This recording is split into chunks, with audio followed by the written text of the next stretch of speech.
Shalom, di belakang saya tepat alat-alat musik yang biasa kita gunakan untuk mengiringi ibadah kita setiap kali kita datang ke gereja.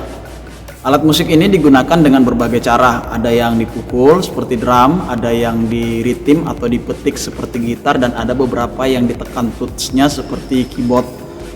Setiap alat musik ini memiliki fungsi dan spesifikasi masing-masing, dan tentu untuk bisa menghasilkan satu alunan musik yang bisa mengiringin pujian dengan baik, maka diupayakan untuk mencapai satu titik yang namanya harmonisasi. Untuk mencapai hal ini tentu setiap kita para musisi harus mengambil waktu khusus untuk latihan. Di gereja kita ambil pada setiap hari Jumat kalau tidak ada perubahan.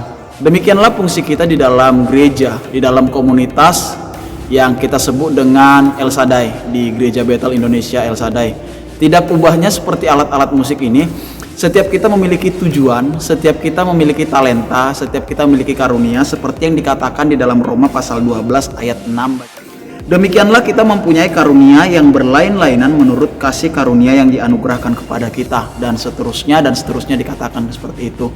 Berdasarkan penjelasan ini, Paulus kepada jemaat Roma dan diteruskan kepada kita ingin menjelaskan bahwa karunia yang Anda miliki belum tentu sama dengan karunia yang saya miliki. Demikian pula sebaliknya. Itulah sebabnya saya tidak boleh membanding-bandingkan kelebihan karunia saya terhadap karunia apa yang Anda miliki. Kita bisa bayangkan saja, jikalau gereja ini sepenuhnya hanya alat musik, tidak ada yang jadi atap, tidak ada yang jadi keset, tidak ada yang jadi kursi, tentu gereja ini akan menjadi satu bangunan yang cukup tidak normal bagi khalayak orang banyak. Bahkan di gereja juga, kalau semua orangnya pengkhotbah, kita bisa bayangkan dengan jumlah beberapa ratus orang di GBL Shaddai, kita harus mendengarkan khotbah dari sekian ratus orang. Siapa yang mendengarkan? Setiap kita juga ternyata menyadari bahwa engkau dan saya punya satu tujuan di gereja Tuhan. Itulah sebabnya kita membangun satu komunitas yang kuat dengan satu tujuan, kita mendapatkan satu harmoni, mendapatkan satu keselarasan. Ada 3 hal yang perlu kita pahami. Yang pertama adalah kita harus sadar bahwa karunia adalah pemberian Tuhan. Kehadiran Bapak, Ibu, Saudara, dan saya di komunitas kita, baik di gereja, di keluarga, di kota ini bukan satu kebetulan. Kita harus menyadari bahwa segenap aspek kehidupan kita, seperti dikatakan firman Tuhan, tiap langkah kita diatur oleh Tuhan. Maka di gereja ini pun, di tempat ini pun, dimanapun kita berada, kita harus percaya itu adalah atas penetapan Tuhan. Sehingga dari sini kita beranjak kepada poin kedua, Tuhan menetapkan sesuatu tidak dengan tanpa tujuan. Apapun yang Tuhan lakukan dari sejak awal mula segala sesuatu selalu ada tujuan. Kita perlu bertanya kepada Tuhan, apa tujuanku ada di tempat ini? Apa tujuanku bergabung di tempat ini? Dan tentu kita tidak cukup hanya menjadi supporter, tidak cukup hanya menjadi penonton saja. Seorang tim musik pasti punya alasan menaruh kenapa ada keyboard, kenapa yang ditaruh bukan truk, kenapa yang ditaruh itu bukan benda-benda material yang lain, karena musik punya tujuan di tempat itu. Kita pun harus menyadari apa tujuan Tuhan, apa karunia Tuhan dalam kehidupan saya. Itu yang perlu kita gali. Tuhan memberikan karunia secara mentah kepada kita, tapi kita wajib untuk menggalinya, mengembangkannya. Saya di samping saya menyampaikan firman Tuhan dalam waktu tertentu di ibadah, saya juga bermain musik. Lebih seringnya bermain musik di bass. Dulu waktu kecil saya tidak tahu kalau saya bisa main bass. Bahkan saya setelah kuliah di Bandung baru saya belajar main bass. Tapi saya belajar.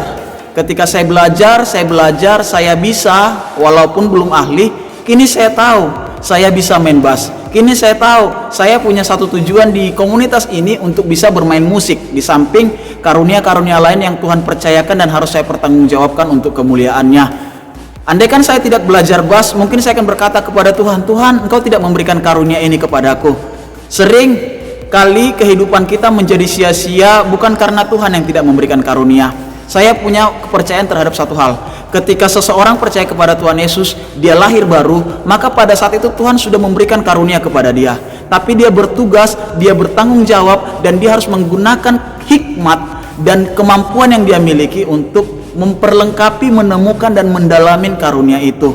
Disitulah dia harus belajar, dia itu harus menggali dan mempelajari lebih jauh. Setiap kita punya tujuan di tempat ini. Tentu hamba Tuhan, gereja berusaha untuk memfasilitasi itu. Tapi lebih daripada gereja yang mampu untuk melihat kemampuan itu, Bapak, Ibu, Saudara, dan Tuhan sendiri yang tahu. Mari kita sadari bahwa kita bukan satu kebetulan termasuk mendengarkan renungan hari ini. Dan kalau Tuhan menempatkan kita di sini, tanyakan kepada Tuhan, apa yang bisa saya lakukan Tuhan?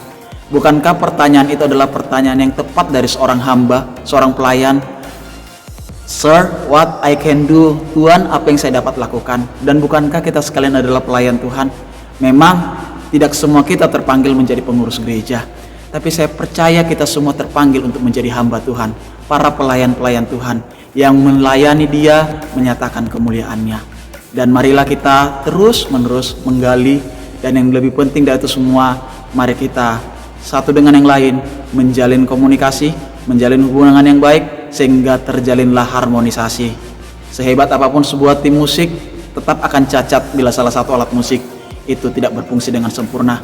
Sehebat apapun tubuh seorang atlet, tetap akan cacat ketika salah satu jarinya itu pun terganggu. Demikian pula kita dengan kehidupan ini. Mari di tahun ini kita menghidupi visi gereja, membangun komunitas yang kuat sesuai dengan karunia yang kita miliki, yang Tuhan percayakan kepada kita.